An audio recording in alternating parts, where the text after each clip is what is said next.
Vous êtes-vous déjà demandé qui vous êtes vraiment? Pas la réponse rapide et automatique que vous répétez lorsqu'on vous pose la question. Pas le nom qu'on vous a donné à la naissance, ni la profession que vous indiquez sur votre CV, ni l'histoire que vous racontez pour paraître fort, cohérent et admirable. Je parle de vous, de vous-même, quand personne ne vous regarde. Quand la porte se ferme, la lumière s'éteint, et seul le silence de votre propre respiration subsiste dans une pièce sombre. Qui êtes-vous? C'est la question la plus dangereuse que l'on puisse poser. Parce qu'elle n'attend pas de réponse, elle s'attend à une chute. Et peut-être êtes-vous ici parce que, d'une manière ou d'une autre, vous avez déjà commencé à chuter. Peut-être parce que vous avez réalisé que quelque chose n'allait pas dans votre façon de vivre, vos décisions, vos sentiments. Car même si tout semble aller pour le mieux, même si vous avez suivi les règles, coché les cases, suivi le scénario que la société vous a tracé, il subsiste une étrange douleur intérieure, un poids, un doute tenace qui surgit aux moments les plus inopportuns, comme un murmure. Et si je n'étais pas celui que je pense être? Franco Basaglia disait que la vraie folie ne se trouve pas dans les hôpitaux psychiatriques. Elle est là, déguisée en normalité. Elle est dans le regard de ceux qui n'ont jamais remis en question leur propre vie, qui se réveillent chaque matin comme des machines programmées pour répéter la même routine, porter le même masque, se conformer au même moule. Ils pensaient que les asiles n'étaient pas des lieux pour enfermer les aliénés, mais pour cacher ce que la société craignait de voir en elle-même. Les fous étaient simplement ceux qui ne pouvaient pas soutenir le mensonge. Et vous? Le pouvez-vous? Peut-être croyez-vous que vos idées vous appartiennent, que vos désirs sont authentiques, que vos choix reflètent votre essence. Mais réfléchissez-y. Combien de choses avez-vous désirées simplement parce que d'autres les trouvaient bonnes? Combien de fois vous êtes-vous habillé? Avez-vous parlé?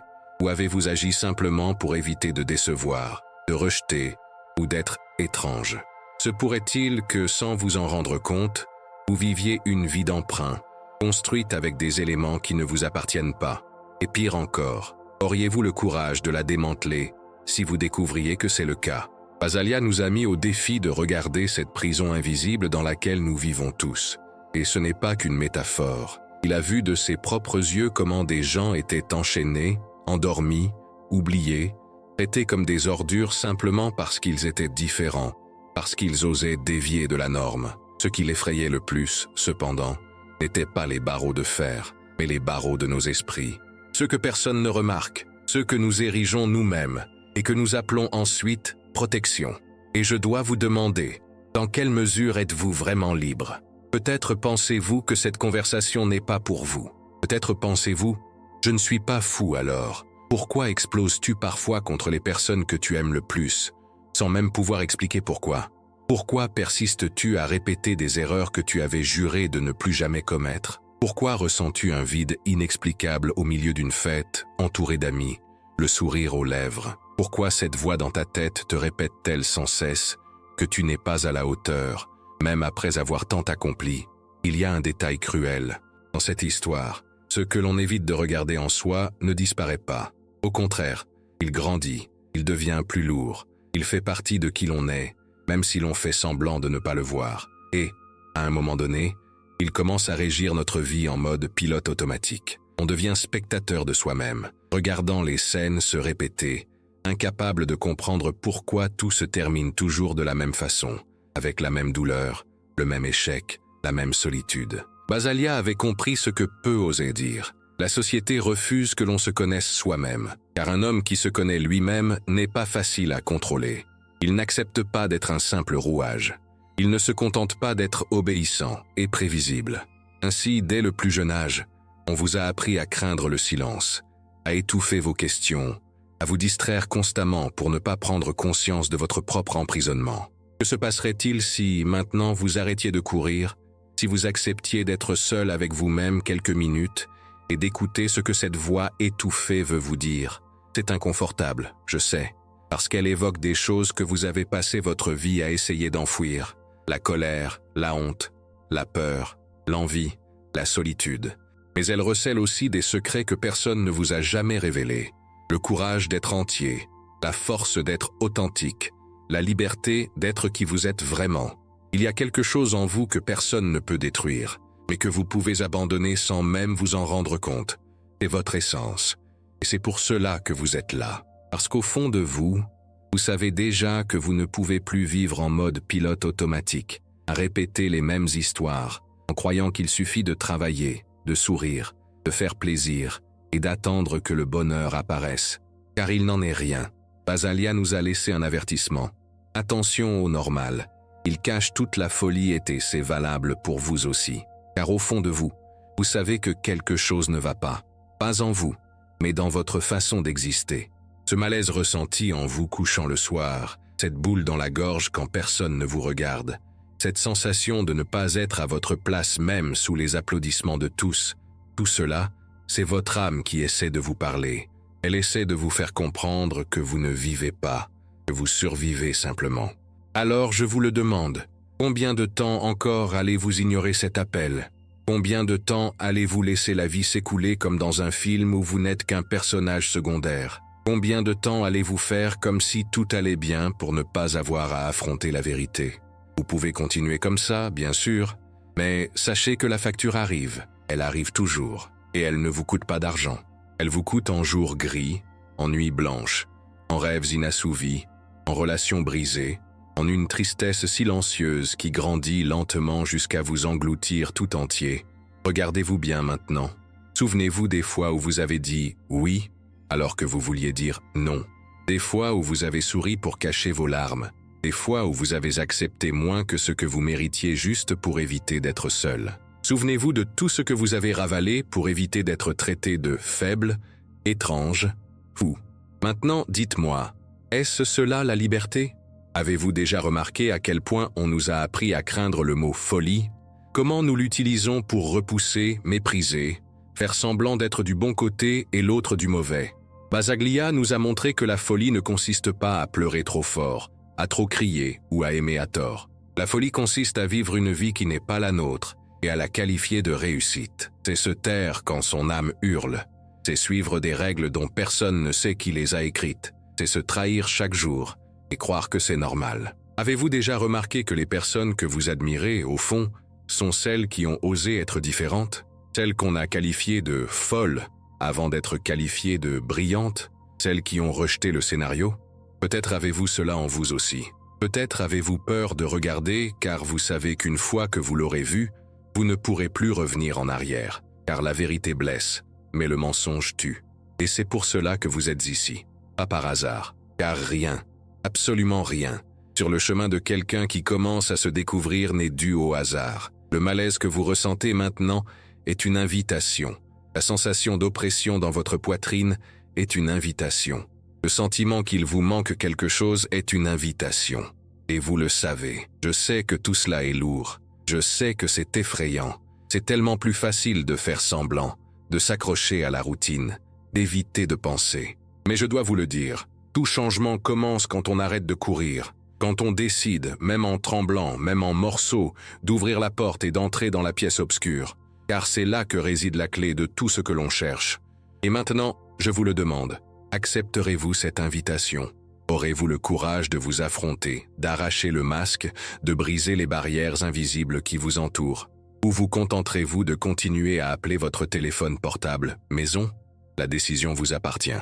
Mais sachez ceci, une fois que vous avez vu, vous ne pouvez plus revenir en arrière. Une fois que vous avez entendu, vous ne pouvez plus faire semblant de ne pas avoir entendu. Et une fois entré, vous ne pouvez plus repartir de la même manière. Cependant, il y a quelque chose que vous ignorez encore. Quelque chose que Basaglia a découvert en parcourant les sombres couloirs de la psyché humaine. Quelque chose qui ne se révèle qu'à ceux qui sont prêts à aller jusqu'au bout de ce tunnel. Quelque chose que je ne peux pas vous révéler maintenant, mais qui transformera tout ce que vous pensez de vous-même, des autres et de la vie elle-même. Voulez-vous vraiment le savoir ? Alors continuez, car ce qui vient ensuite n'est pas plus doux. C'est plus profond, beaucoup plus profond. Si vous le souhaitez, je peux également préparer les parties suivantes sur le même ton, afin de maintenir la continuité et l'intensité. N'hésitez pas à me demander. Vous pensez connaître les gens qui vous entourent. Vous pensez savoir qui ils sont, ce qu'ils aiment, ce dont ils rêvent. Vous pensez savoir pourquoi ils agissent comme ils le font. Vous pensez connaître leurs parents, leurs amis, leurs collègues. Vous pensez même connaître ce voisin avec qui vous échangez un simple signe de la main dans l'escalier. Mais si vous deviez répondre honnêtement, qui ils sont vraiment, le sauriez-vous ? C'est l'une des premières choses que Franco Basaglia a réalisées lorsqu'il a commencé à travailler dans les hôpitaux psychiatriques. Personne ne savait vraiment rien de personne. Les médecins ne savaient pas qui étaient leurs patients. Les patients ne savaient plus qui ils étaient. Et chacun, d'une manière ou d'une autre, ne faisait que répéter une pièce. Une pièce triste, silencieuse et froide. Il entrait par les portes en fer, sentait le désinfectant mêlé à l'abandon, entendait des cris en arrière-plan et voyait des hommes et des femmes assis sur des bancs, le regard vide. Des gens qui avaient autrefois eu des noms, des amours, des histoires, des gens qui auraient pu être vous. Dans ces longs couloirs, il n'y avait personne de vraiment vivant, juste des corps, obéissant aux ordres, des mains tremblantes tenant des médicaments sans savoir pourquoi, des yeux qui n'osaient plus regarder les autres. Et la question que personne ne posait résonnait en lui. Qui est devenu fou en premier? Eux ou nous? Basaglia ne supportait pas la facilité avec laquelle la société classait les gens comme normaux ou fous. Il ne supportait pas de voir que, face à la souffrance de quelqu'un, la réponse était toujours la même: l'enfermer, le calmer, le réduire au silence. Il disait que la véritable maladie résidait hors des murs, chez ceux qui suivaient leur routine sans jamais la remettre en question, chez ceux qui l'acceptaient sans la considérer comme normale.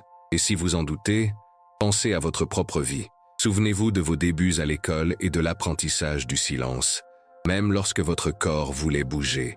Souvenez-vous de l'époque où on vous interdisait de dire ce que vous pensiez, car cela paraîtrait impoli, ou de pleurer en public, car c'était gênant. Souvenez-vous de l'époque où quelqu'un vous disait de ravaler votre colère, car ce n'était pas cool. Et depuis, vous avez obéi. Vous vous êtes façonné, vous vous êtes étouffé. Regardez autour de vous.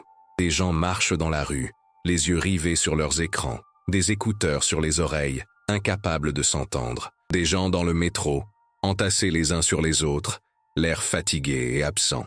Des gens qui ont renoncé à se demander pourquoi ils font ce qu'ils font. Ils ont l'air normaux, non? Mais au fond, combien d'entre eux sont morts? Combien connaissez-vous qui continuent de vivre simplement parce qu'ils respirent encore? Basaglia a compris très tôt que les hôpitaux n'étaient pas les seuls asiles. Des villes entières étaient des asiles plus grands, avec des règles invisibles et des murs plus hauts. Les gens à l'extérieur étaient institutionnalisés dans leur propre rôle. L'homme qui enfile son costume tous les jours pour aller travailler, même s'il en déteste chaque minute, est institutionnalisé dans son obligation de subvenir aux besoins de ses patients. La femme qui retient ses larmes pour sourire devant son mari ou ses enfants est institutionnalisé dans son rôle de complaisance. L'adolescent qui se mutile caché dans sa chambre parce que personne ne l'entend est institutionnalisé dans sa solitude. Et c'est là que son histoire commence à se mêler à la vôtre. Car dans chaque couloir qu'il croisait, dans chaque patient qu'il regardait droit dans les yeux, Basaglia voyait quelqu'un qui aurait pu être lui-même. Ou vous. Il a vu l'homme qui était tombé amoureux, mais qui n'avait pas eu de réciprocité et s'était effondré. Il a vu la femme qui avait perdu un enfant et était devenue folle de chagrin. Il a vu le garçon battu parce qu'il était différent. La fille qui avait grandi en s'entendant dire qu'elle ne valait rien. Chacun avait une histoire, chacun avait une raison. Et c'est ce qui le rendait si dangereux pour le système. Il ne les voyait pas comme des chiffres ou des diagnostics. Il les voyait comme des personnes. Et quand on commence à voir des gens là où d'autres ne voient que des problèmes, on devient une menace. Car prendre conscience de cela, c'est prendre conscience que le monde est mauvais, que les règles sont mauvaises, que notre façon de nous traiter les uns les autres est mauvaise. Et peut-être que vous pensez « Mais je ne travaille pas dans un hôpital psychiatrique, je n'ai rien à voir avec ça. » Et je vous le dis, tout y est, car chaque jour, vous contribuez à cette logique sans vous en rendre compte. Chaque fois que vous jugez quelqu'un d'étrange, chaque fois que vous traitez quelqu'un d'échec, de raté ou de bizarre, chaque fois que vous avez honte de ressentir quelque chose d'humain, tristesse, peur, jalousie, pour paraître fort, chaque fois que vous contribuez à faire vivre le théâtre, pensez aux dernières fois où vous avez vu quelqu'un pleurer et n'avez pas su quoi dire. Les fois où vous avez pleuré vous-même et avez dû essuyer vos larmes rapidement pour que personne ne puisse le voir. Les fois où quelqu'un s'est confié à vous et où vous avez répondu par un silence gêné. Ce n'est pas par méchanceté, c'est parce qu'on nous a appris cela. On nous a appris que trop ressentir est une faiblesse, que dire la vérité est inconfortable, qu'être vulnérable est dangereux. On nous a appris que l'idéal est d'être toujours le même, prévisible, contrôlée, acceptable. Basalia observait ces personnes hospitalisées et voyait en elles le courage qui manque à la plupart des gens, celui de laisser transparaître leur douleur, même si elles scandalisent les autres. Mais il voyait aussi la cruelle souffrance qu'elles causaient, car personne ne leur avait appris à gérer cette douleur. Il s'est donc demandé pourquoi le prix de l'authenticité doit-il être l'exil. Petit à petit, il commença à ouvrir des portes, littéralement. Il commença à rendre leur nom aux gens, à échanger des blouses blanches contre des poignées de main, à abattre des murs. Il savait qu'il ne suffisait pas de libérer leur corps, il devait aussi libérer leur conscience, les leurs et les nôtres. Mais ce processus n'est pas indolore, car libérer quelqu'un signifie avant tout affronter ses propres prisons intérieures. C'est pourquoi si peu ont le courage de faire ce qu'il a fait. Car pour voir l'autre, il faut d'abord avoir le courage de se voir soi-même, et cela fait mal. Imaginez que vous marchez dans un couloir étroit bordé de portes. Chaque porte recèle un souvenir de vous-même que vous préféreriez oublier. Dans l'une, il y a la colère ravalée par l'humiliation. Dans une autre, la tristesse cachée par l'abandon. Dans une autre encore, la solitude ressentie lorsque personne ne vous a défendu. Vous pourriez continuer à avancer en faisant comme si ces portes n'existaient pas. C'est ce que font la plupart des gens. Mais Basaglia disait que c'est précisément là que commence la vraie folie, quand on croit pouvoir enfermer à jamais ce qui vit en soi. Tu ne peux pas. Finalement, tout revient. Ça revient dans les rêves qui vous effraient, dans les crises d'angoisse inexplicables, dans les maladies que votre corps manifeste sans raison apparente, dans les relations que vous détruisez involontairement. Et quand cela arrive, vous appelez ça la malchance, le destin, la génétique. Mais ce n'est rien de tout cela. C'est juste vous qui essayez d'être entendu. Et le plus douloureux, c'est peut-être de réaliser que vous n'êtes pas seul, que tout le monde autour de vous lutte pour garder ses portes closes. Vous le voyez dans le visage de votre collègue qui ne sourit jamais, dans le silence de votre mère quand vous lui demandez si tout va bien, dans les pleurs refoulés de votre enfant qui dit être fatigué mais refuse d'expliquer pourquoi. Chacun porte en lui une prison. Chacun a des portes que personne n'a jamais ouvertes. Basaglia croyait que pour changer le monde, nul besoin d'accomplir quoi que ce soit de spectaculaire, nul besoin de sauver des multitudes, d'écrire des livres ou de mener des révolutions. Il suffit d'avoir le courage d'ouvrir ses propres portes et d'aider les autres à ouvrir les siennes. Un simple geste suffit. Écouter sans juger, demander sans crainte de réponse, tendre la main sans rien attendre en retour. C'est ainsi que nous commençons à démanteler l'asile invisible que nous avons construit ensemble. Mais attention, n'espérez pas de gratitude. N'espérez pas que les autres comprennent immédiatement. Car quand on commence à voir les barreaux, on réalise aussi combien de personnes préfèrent rester enfermées. Et ça fait mal. Voir la douleur des autres fait mal. Voir sa propre douleur fait encore plus mal. Et voici le secret que peu ont le courage de partager. Vous ne pourrez pas sauver tout le monde. Peut-être même pas sauver tous ceux que vous aimez. Peut-être même pas vous-même au début. Mais malgré toutes les défaites, ça vaut la peine d'essayer. Car au fond, ce qui donne un sens à la vie, ce n'est pas d'arriver au bout en un seul morceau, mais d'avoir le courage de se briser pour découvrir qui l'on est vraiment. Et si vous êtes arrivé jusqu'ici, vous l'avez probablement déjà ressenti. Ce malaise grandissant dans votre poitrine, cette sensation que quelque chose bouge en vous. C'est de cela dont je parle. C'est la première porte qui s'ouvre. Basaglia nous a montré qu'il n'y a rien de plus révolutionnaire que d'appeler quelqu'un par son nom, de le regarder dans les yeux et de lui dire « Je te vois. Et je te le dis maintenant, je te vois. Je vois ta douleur que personne ne reconnaît, tes larmes que personne n'essuie, tes rêves que toi-même tu as déjà oubliés. Et je sais que tu as peur. Je sais qu'il est plus facile de retourner dans le couloir et de faire comme si de rien n'était. Mais je dois vous prévenir, une fois que vous avez remarqué, vous ne pouvez plus vous en passer. Une fois que vous avez entendu, vous ne pouvez plus vous en passer. Une fois que vous commencez à voir les barres, elles ne disparaissent jamais. Et au bout du couloir que vous venez d'emprunter, Basaglia a découvert quelque chose que personne ne vous a jamais dit. Quelque chose qu'on ne trouve ni dans les livres, ni dans les diagnostics. Quelque chose qui change tout. Et seuls ceux qui persévéreront le découvriront. La question est, allez-vous continuer ou faire comme si de rien n'était? Parce que la porte d'à côté vous attend déjà, et elle n'attendra pas éternellement. Peut-être croyez-vous que tout ce que vous êtes tient en vous, que votre histoire n'est que la somme des moments dont vous vous souvenez, des sentiments que vous avez éprouvés, des souvenirs que vous chérissez. Peut-être pensez-vous qu'il suffit de fermer les yeux pour découvrir qui vous êtes. Mais que diriez-vous si je vous disais que l'essentiel de votre être n'est pas en vous-même, que ce qui vous anime, vous attire et vous commande véritablement vient d'un lieu bien plus vaste, plus ancien et plus profond que ce que votre conscience peut imaginer? Franco Basaglia a compris que la folie n'est pas un phénomène individuel. Il a vu en chaque personne hospitalisée l'écho d'une dimension collective. Il a compris que les comportements qualifiés de pathologiques découlaient non seulement d'expériences personnelles, mais aussi d'un héritage invisible qui pesait sur nous tous.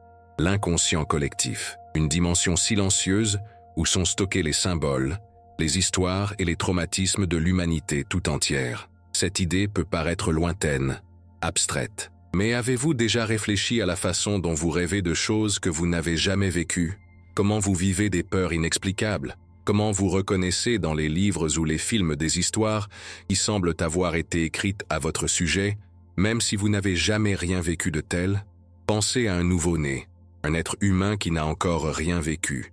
Et pourtant, séparé de sa mère, il pleure. Lorsqu'il entend un bruit fort, il sursaute. Lorsqu'il voit un visage souriant, il essaie de lui rendre son sourire. D'où vient cette connaissance? Qui la lui a enseignée? Ces réponses étaient déjà en lui avant sa naissance, et elles sont en vous aussi. Vous êtes-vous déjà demandé pourquoi chaque culture a créé des histoires de héros, de monstres, de mères, de trahison et de rédemption? Pourquoi toutes les religions contiennent-elles des symboles de lumière, d'obscurité et de renaissance? Pourquoi craignons-nous l'obscurité, l'abandon et l'inconnu? Pourquoi pleurons-nous quand nous entendons une musique que nous ne comprenons pas? Avez-vous déjà remarqué cela? Comme quelque chose en nous semble réagir à des choses sans explication. Logique, comme s'il se souvenait de quelque chose d'oublié. Basaglia a eu le courage de dire ce que personne ne voulait entendre. Quand chacun de nous réside plus d'un individu, il y a des siècles, il y a des voix qui ne sont pas les nôtres, il y a des schémas qui se répètent depuis que l'homme a foulé la terre, et il l'a clairement constaté dans les hôpitaux. Les patients criaient leurs douleurs personnelles, mais ils jouaient aussi, sans le savoir, des drames universels. C'était comme si chacun portait en lui un morceau de toute l'humanité. L'homme qui se sentait persécuté exprimait la peur ancestrale de l'exclusion. La femme qui pleurait sans cesse incarnait la douleur universelle de la perte. Le jeune homme qui s'était blessé portait en lui la mémoire collective du sacrifice. Et c'est inconfortable, parce que la société ne veut pas que vous le réalisiez. Elle veut vous faire croire que tout cela n'est que vous, que tout ce que vous ressentez n'est que votre problème, que votre tristesse, votre colère, votre peur, c'est votre faute. Mais si ce n'était pas le cas, et si vous ne viviez pas seulement votre vie, mais plusieurs vies à la fois, c'est une question qui change tout, n'est-ce pas? Car si vous commencez à voir cela, vous réalisez aussi que vous n'êtes pas seul, même si vous le pensez. Et vous réalisez aussi que vous êtes responsable non seulement de vous-même, mais aussi de tous ceux qui vous ont précédé et de tous ceux qui vous suivront. Basaglia racontait des histoires qui ressemblaient à des paraboles. Il se souvenait d'une patiente que tout le monde qualifiait de « incohérente ». Elle disait avoir entendu des voix l'appeler, avoir vu des hommes sans visage tenter de l'emmener. Tout le monde se moquait d'elle ou l'ignorait. Un jour, il s'assit à côté d'elle et lui demanda « Que disent-ils exactement ?» Elle répondit « Ils disent que personne ne me verra jamais. » À cet instant, il comprit qu'elle ne parlait pas seulement d'elle, elle parlait de nous tous. Elle évoquait la peur que nous avons tous de disparaître sans laisser de traces, d'être oubliés, invisibles. Et à cet instant, il ne vit pas une folle. Il vit l'humanité entière réclamer à travers elle une reconnaissance. Et vous? Combien de fois avez-vous eu l'impression que personne ne vous voyait? Combien de fois avez-vous souhaité que quelqu'un vous écoute? Combien de fois avez-vous voulu crier, mais êtes-vous resté silencieux, sachant que personne ne comprendrait? Ce n'est pas seulement votre cas. Cette peur a habité des millions de personnes avant vous. Pour chaque 3 paragraphes que vous lisez, je pourrais vous raconter une autre histoire comme celle-ci. Mais je vais vous poser une question. Avez-vous le courage d'écouter? Car plus on écoute, plus il est difficile de revenir en arrière. En vérité, nous nous comportons comme des îles, mais nous sommes des archipels, reliés par une mer obscure que nous appelons l'inconscient collectif. Et cette mer agite nos marées même quand nous faisons comme si elle n'existait pas. C'est ce qui vous fait rêver de chute quand vous avez l'impression de perdre le contrôle. C'est ce qui vous fait frissonner face à certaines personnes, même sans raison apparente. C'est ce qui vous fait pleurer sur des histoires qui ne sont pas les vôtres, comme si elles l'étaient. Basaglia voyait cela comme une pièce de théâtre. Chaque patient était un personnage, mais le scénario avait déjà été écrit des siècles auparavant. Et nous, ici, sommes aussi des personnages. L'homme qui trahit sa femme répète le mythe d'Ulysse. La femme qui s'enfuit de chez elle répète la saga d'Antigone.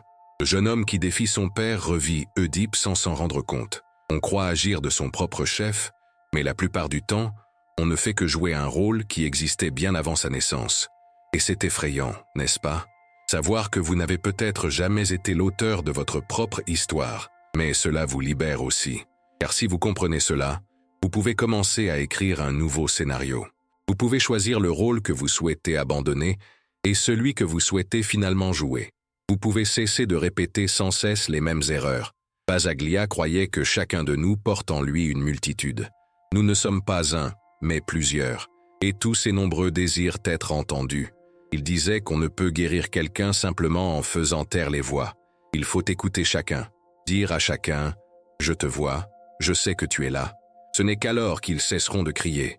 Et vous, avez-vous entendu leur voix? Les avez-vous observés attentivement? Ou vivez-vous encore dans la peur de ce que vous pourriez trouver en ouvrant cette porte? Pensez à ces moments où vous vous êtes senti inexplicablement triste un dimanche après-midi, ou à ce frisson dans une vieille maison, ou à ce rêve de personne que vous n'avez jamais rencontré. Pensez à cette impression de déjà-vu, à cette mélancolie inexpliquée, à ces pulsions inexplicables. Croyez-vous vraiment que tout cela soit une coïncidence? Franco Basaglia nous a prévenus. Chacune de ces sensations est un message. Ne l'ignorez pas, ne riez pas, ne fermez pas les yeux. Car l'inconscient collectif ne disparaît pas simplement parce que vous décidez de ne pas y croire. Au contraire, il grandit dans l'obscurité. Il vous tire vers le bas sans même que vous vous en rendiez compte. Mais il y a un choix à faire. Tu peux continuer à faire comme si tout cela n'était qu'une coïncidence. Ou tu peux plonger et découvrir qui tu es vraiment. Et ce n'est pas donné à tout le monde, car plonger est dangereux. Parfois ça fait mal, parfois on rencontre des monstres. Mais si tu ne plonges pas, tu ne le sauras jamais. Et la question que je vous pose maintenant est la suivante. Avez-vous déjà eu l'impression de vivre la vie de quelqu'un d'autre? Avez-vous remarqué des schémas récurrents chez vous, vos parents, vos grands-parents? Avez-vous réalisé que ce n'est peut-être pas seulement la malchance ou le destin, mais quelque chose de plus profond qui veut être vu, reconnu? C'est le moment de s'arrêter et de réfléchir, car plus on se précipite, moins on écoute. Et moins on écoute, plus les voix se transforment en cris. Basaglia lisait dans les yeux de ses patients une supplication indicible. « Aidez-moi à me souvenir de qui je suis ». Et cette supplication n'était pas seulement la leur, elle était la nôtre à tous, elle était la sienne aussi, elle était la vôtre aussi. Avez-vous déjà eu le courage de demander cela à quelqu'un? Avez-vous déjà eu le courage de vous le demander à vous-même? Nous portons tous des histoires qui ne sont pas seulement les nôtres, des traumatismes qui ne sont pas seulement les nôtres, des espoirs qui ne sont pas seulement les nôtres. Et plus nous les nions, plus nous nous y enfonçons. Ce texte que vous lisez n'est pas qu'un texte, c'est une porte vers vous-même. Et avant que vous n'alliez plus loin, je dois vous dire, de l'autre côté, il n'y a pas que de la lumière, il y a aussi de l'ombre, il y a aussi un passé, il y a aussi de la douleur, mais il y a des réponses que vous ne trouverez nulle part ailleurs. Basaglia savait qu'il n'y avait pas de guérison hors de la vérité, et la vérité n'est pas confortable, mais c'est la seule chose qui puisse vous libérer. Alors je vous le demande à nouveau, allez-vous continuer? Continuerez-vous à faire comme si vous n'aviez rien entendu de ce que j'ai dit? Ou aurez-vous le courage de franchir la porte et de découvrir ce qui vous attend? La mère t'appelle, et elle n'attendra pas éternellement. Avez-vous déjà réfléchi à la raison pour laquelle certaines choses en vous semblent impossibles à changer?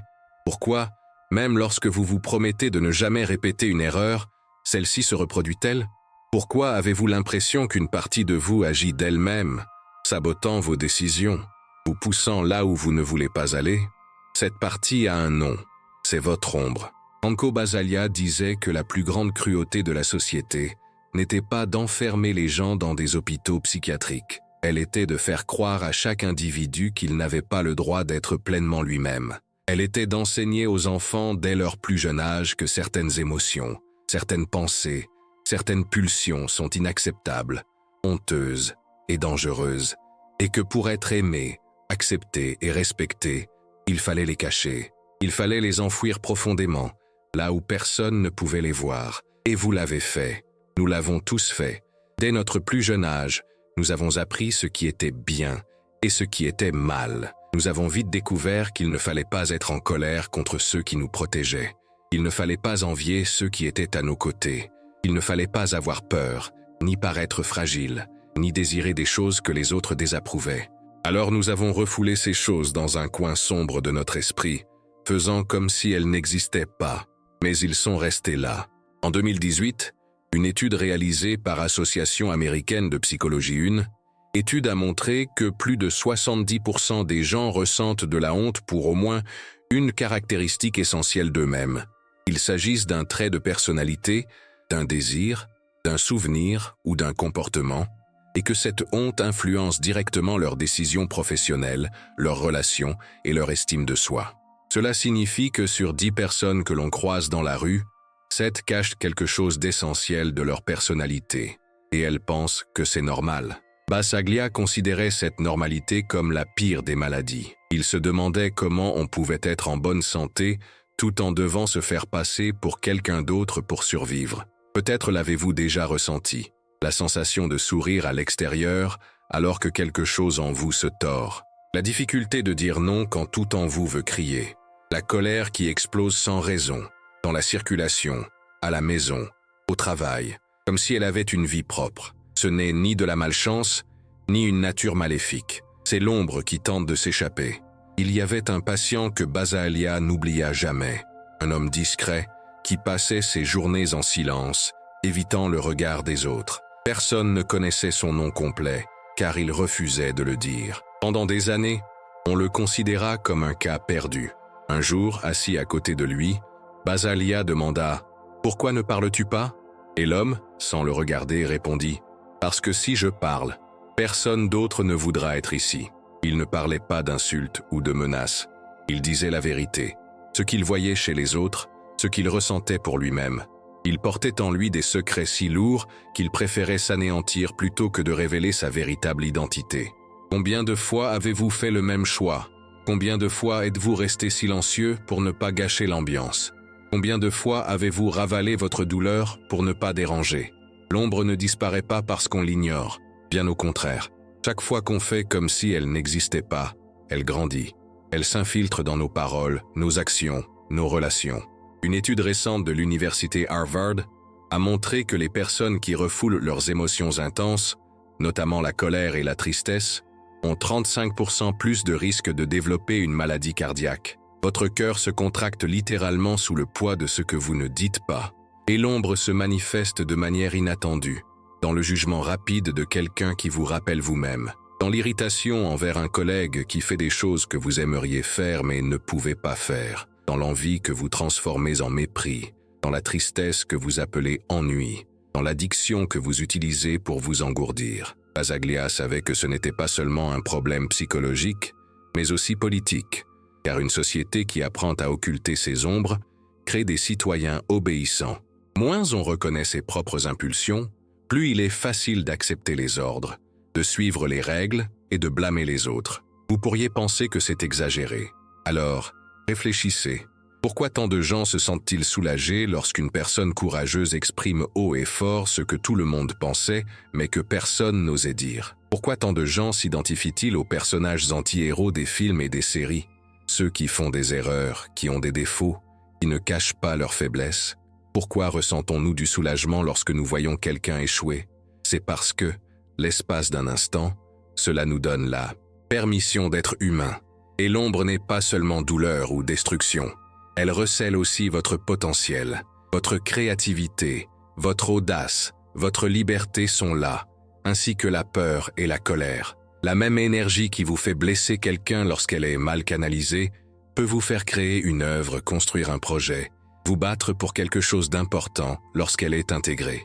Basaglia raconta l'histoire d'une femme nommée Clara, hospitalisée pour des accès de rage.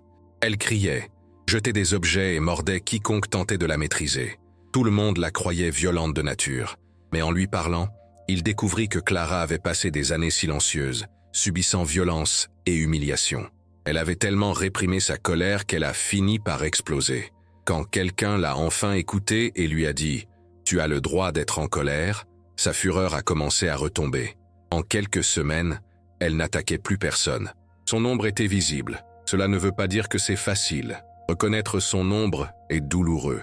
Cela signifie regarder ce qu'on a passé sa vie à essayer d'enfouir. Cela signifie admettre qu'on n'est pas aussi bienveillant qu'on voudrait le croire, que l'on est aussi parfois égoïste, cruel et mesquin. Mais cela signifie aussi découvrir qu'on est bien plus fort qu'on ne l'imaginait, car l'ombre ne disparaît pas. Elle se transforme lorsqu'on l'accepte. Avez-vous déjà remarqué que certaines personnes semblent posséder une force particulière, non pas parce qu'elles sont parfaites, mais parce qu'elles semblent n'avoir peur d'elles-mêmes. Ce sont celles qui peuvent dire ce qu'elles pensent sans blesser, mais sans se taire, qui peuvent rire de leurs propres défauts, mais aussi les corriger, qui peuvent affronter les crises sans se perdre complètement. Elles ne sont ni plus chanceuses ni plus intelligentes, elles sont juste plus entières. Elles ont appris à se réconcilier avec leurs ombres. Cependant, la plupart n'y parviennent pas. La plupart continuent de vivre divisés, projetant sur les autres tout ce qu'ils ne supportent pas de voir en eux-mêmes. C'est pourquoi nous aimons juger.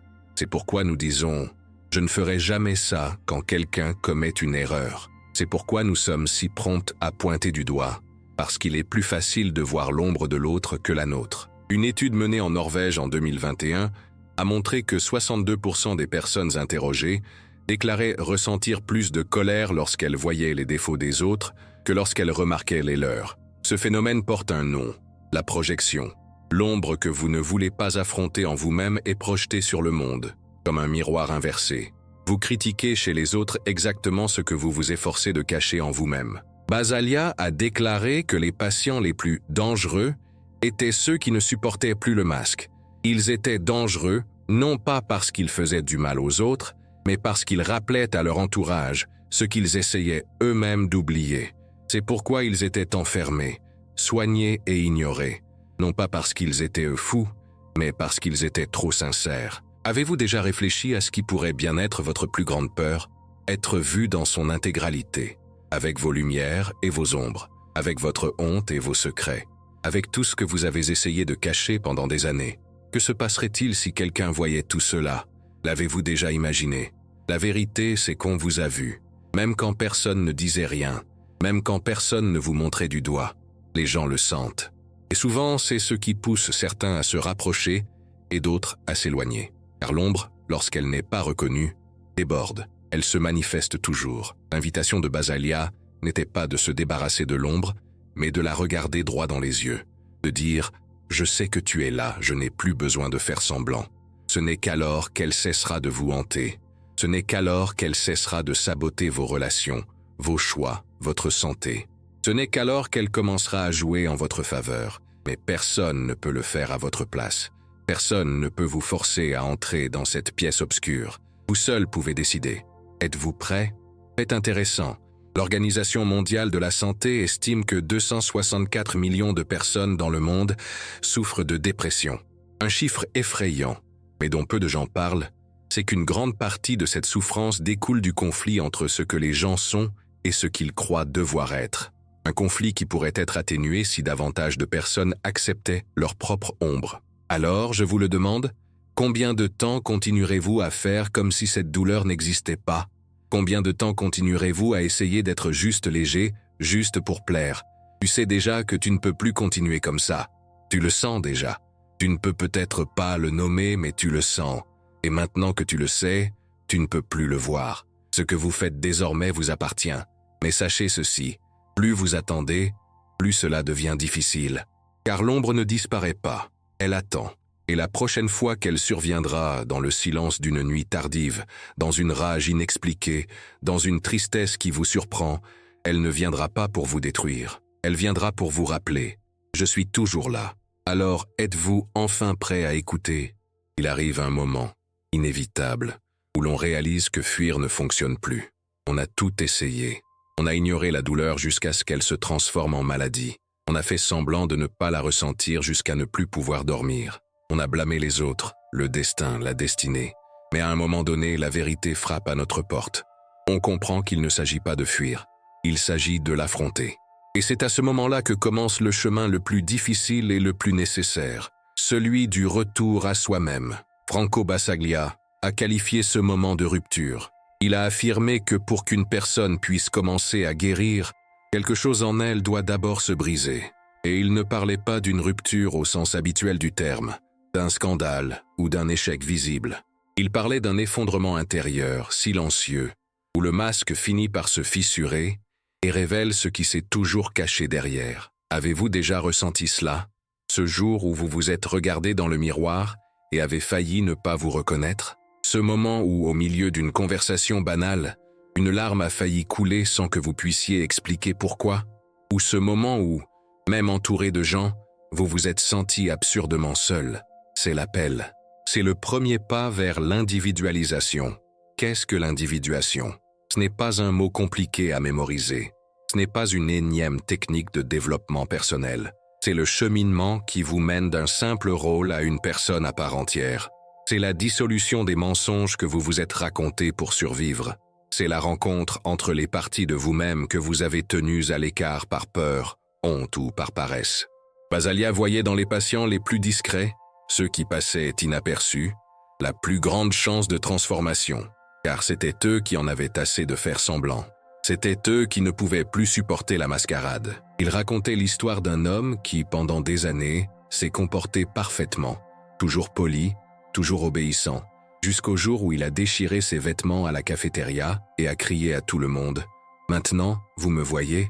Ce n'était pas une crise, c'était une naissance. Vous vous demandez peut-être pourquoi ce processus est si douloureux. C'est simple. Pour renaître, il faut d'abord mourir. Mourir à l'illusion de ce que vous pensiez être. Mourir aux attentes que les autres plaçaient sur vous. Mourir à l'idée confortable qu'être simplement gentil suffira à tout arranger. Cette mort est douloureuse, car elle nous prive de notre sentiment de contrôle. Mais ce n'est que lorsque l'ego s'effondre que quelque chose de plus grand peut émerger. Imaginez-vous dans une vieille maison.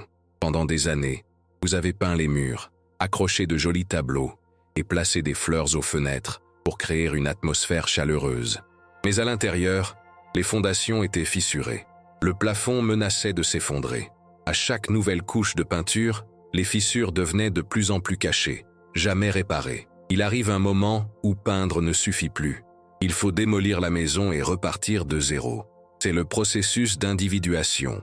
Une démolition douloureuse mais nécessaire. Bien sûr, personne n'aime entendre ça. Tout le monde préfère croire qu'il suffit de corriger un détail ici, d'adapter un comportement là, de suivre une liste d'habitudes saines pour mieux vivre. Mais Basaglia savait, et vous commencez à le savoir aussi, que ce n'est qu'un autre déguisement, car les failles sont toujours là, et elles finiront par s'ouvrir. Avez-vous déjà remarqué que les plus grands changements dans votre vie ne se produisaient pas lorsque tout était calme, mais lorsque tout s'effondrait, lorsque vous perdiez votre emploi, que quelqu'un partait, que vous tombiez malade? Pourquoi avons-nous besoin du chaos pour nous faire bouger?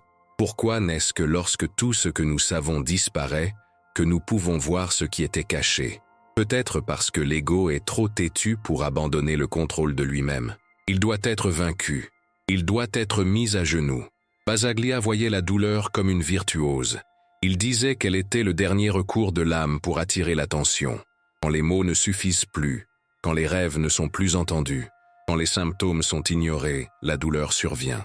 Et elle vient révéler où se trouve la blessure. Avez-vous écouté votre douleur? Vous êtes-vous autorisé à lui demander ce qu'elle voulait vous dire? Ou vous êtes-vous simplement précipité pour l'engourdir avec des médicaments, des distractions, du travail, de la nourriture, de l'alcool? C'est plus facile à engourdir, c'est plus confortable, mais c'est aussi plus coûteux. Car chaque fois qu'on refuse d'écouter, la douleur augmente. Elle ne disparaît pas, elle attend, juste, et revient plus forte. Vous êtes-vous déjà demandé pourquoi vous vous sentez vide, même entouré de tout ce que vous pensiez désirer? Pourquoi avez-vous l'impression qu'il vous manque quelque chose, même si tout le monde vous dit que vous avez de la chance? Ce vide, c'est l'absence de vous-même. C'est le prix à payer pour ne pas avoir le courage de regarder en vous. Basaglia croyait que la véritable maladie n'était pas la folie, c'était l'aliénation de soi. Il voyait des gens vivre dans des boîtes invisibles, suivant un scénario qu'ils n'avaient pas écrit, persuadés que c'était la vie, et il se demandait: quel sens cela a-t-il de passer sa vie entière à être quelqu'un d'autre juste pour être accepté par des gens qui prétendent aussi être quelqu'un d'autre? Peut-être avez-vous aussi ressenti cette aliénation par de petits moments, lorsque vous avez accepté quelque chose que vous détestiez, lorsque vous avez souri à quelqu'un qui vous a blessé, lorsque vous avez accepté moins que ce que vous méritiez juste pour éviter d'être seul.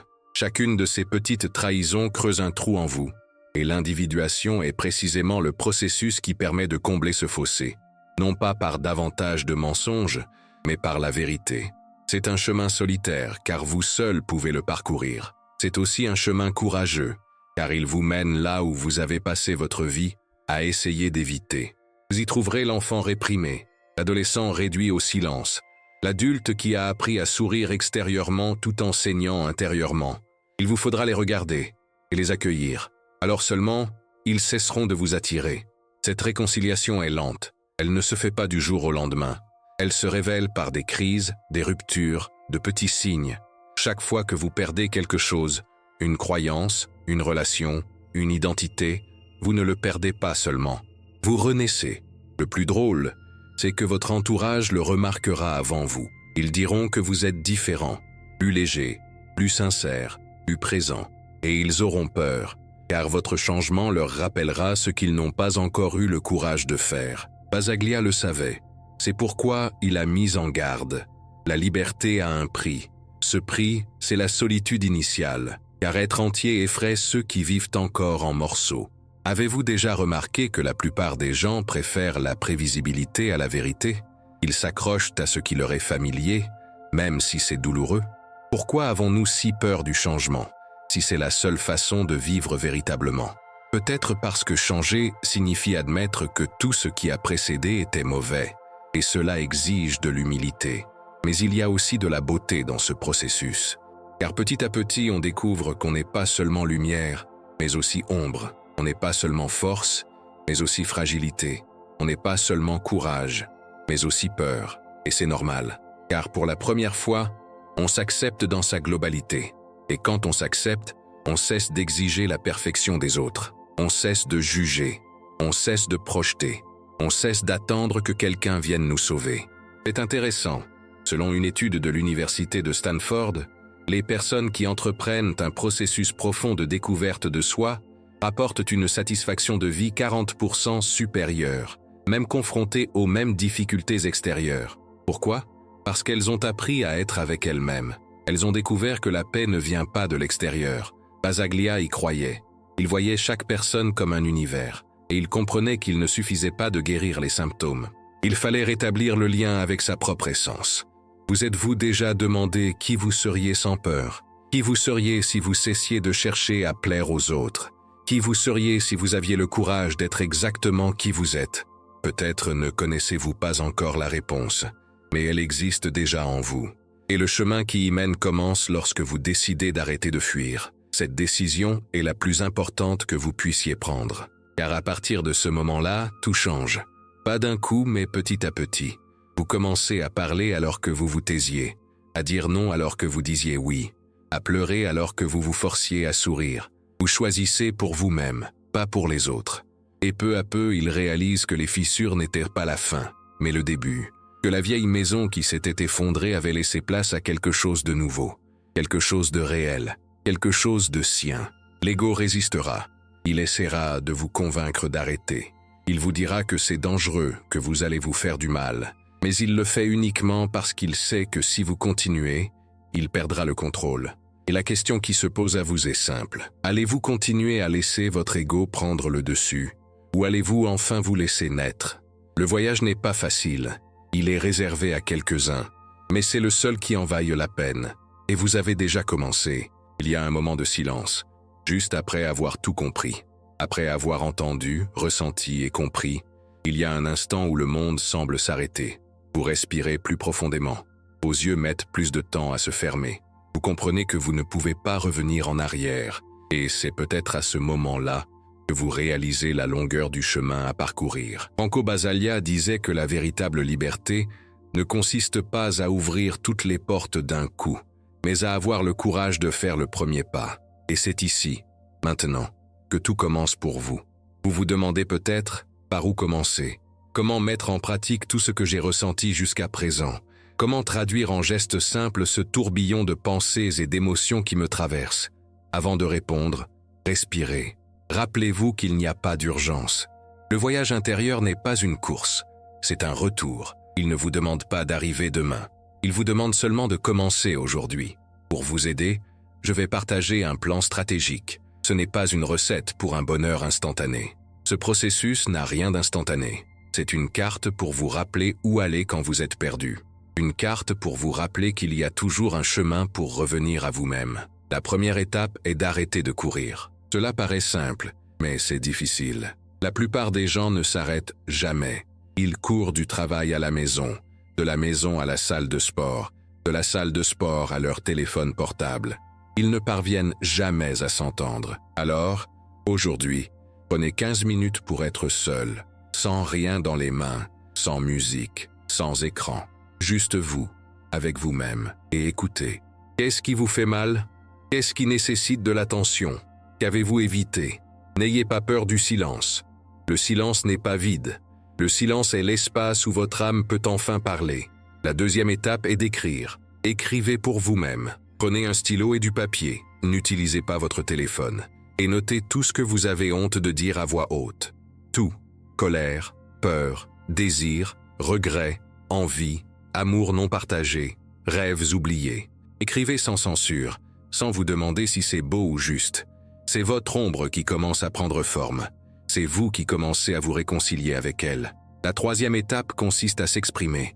Choisissez une personne de confiance et dites quelque chose que vous n'avez jamais eu le courage de dire. Ce n'est pas forcément un grand secret. Ce peut être quelque chose de petit, mais qui reste toujours coincé dans votre gorge. Ce peut être des excuses. Je suis désolé. J'ai peur. J'ai besoin d'aide. En faisant cela, même une seule fois, vous commencez à briser la prison du silence. La quatrième étape consiste à passer à l'action. Choisissez une action concrète qui vous honore vraiment, même si elle paraît absurde aux yeux des autres. Cela peut être de danser seul dans votre chambre. Cela peut être de refuser une invitation que vous ne voulez pas accepter. Cela peut être de commencer enfin le cours dont vous avez toujours rêvé. Cela peut être de mettre fin à une relation déjà terminée. Faites quelque chose qui vous montre que vous êtes prêt à vivre votre vie, et non celle que les autres attendent de vous. Et enfin, la cinquième étape, recommencez. Chaque jour, vous oublierez, vous rechuterez, vous vous cacherez à nouveau, et ce n'est pas grave. Ce chemin n'est pas une ligne droite, c'est une spirale. Parfois, on pense revenir en arrière, mais en réalité, on s'enfonce. Et plus on s'enfonce, plus on se rapproche du centre. Basaglia savait que les plus grandes transformations se produisent dans l'obscurité, que les plus grandes victoires restent discrètes, que la plus grande force vient de ceux qui persistent, même en tremblant. Et peut-être qu'en ce moment vous tremblez. Peut-être qu'une partie de vous veut ignorer tout ce que vous avez entendu ici. Peut-être essayez-vous de vous convaincre que demain sera un meilleur jour pour commencer. Mais laissez-moi vous dire, demain est un mensonge confortable que vous vous racontez pour éviter d'avoir peur aujourd'hui. Ça n'existe qu'aujourd'hui. Ça n'existe que maintenant. Avez-vous déjà remarqué que la plupart des gens vivent dans l'attente d'un signe, d'un moment parfait, d'une certitude? Mais que se passerait-il si je vous disais que ce signe est déjà arrivé, que vous êtes prêt, que ce que vous ressentez ici, maintenant, est la preuve que le bon moment est déjà arrivé? Alors, commencez. Pas pour moi, pas pour ceux qui vous regardent, mais pour vous. Pas besoin d'être parfait pour commencer. Il suffit d'être honnête, avec soi-même, avec sa douleur, avec son espoir, avec son ombre. Et quand on commence, on réalise que le plus dur n'a pas été le voyage en lui-même. C'était de décider de ne plus se trahir. Regarde-toi maintenant. Tu n'es pas brisé, tu ne l'as jamais été. Tu es juste brisé en morceaux que tu ne voulais pas regarder. Et la bonne nouvelle, c'est que chaque morceau est toujours là, attendant que tu les ramasses et que tu assembles une mosaïque plus belle que n'importe quel masque que tu aies jamais porté. Tu n'es pas seul. Des milliers de personnes vivent la même chose en ce moment. Avec peur, oui, mais avec la volonté. Avec des doutes, oui, mais avec l'envie d'avancer, comme toi. Alors, choisis pour toi-même. Choisis de te voir. Choisis de cesser de te fuir. Choisis d'être entier, même si cela prend du temps. Et quand la douleur viendra, car elle viendra, souviens-toi que ce n'est pas une punition. C'est juste un rappel que tu es toujours en vie. Je sais que ce n'est pas facile, et personne n'a dit que ça le serait. Mais tu as enduré tant de choses en prétendant être quelqu'un que tu n'es pas. Ne penses-tu pas que tu mérites au moins d'essayer d'être celle que tu as toujours été? Aujourd'hui, maintenant, ici, le choix vous appartient.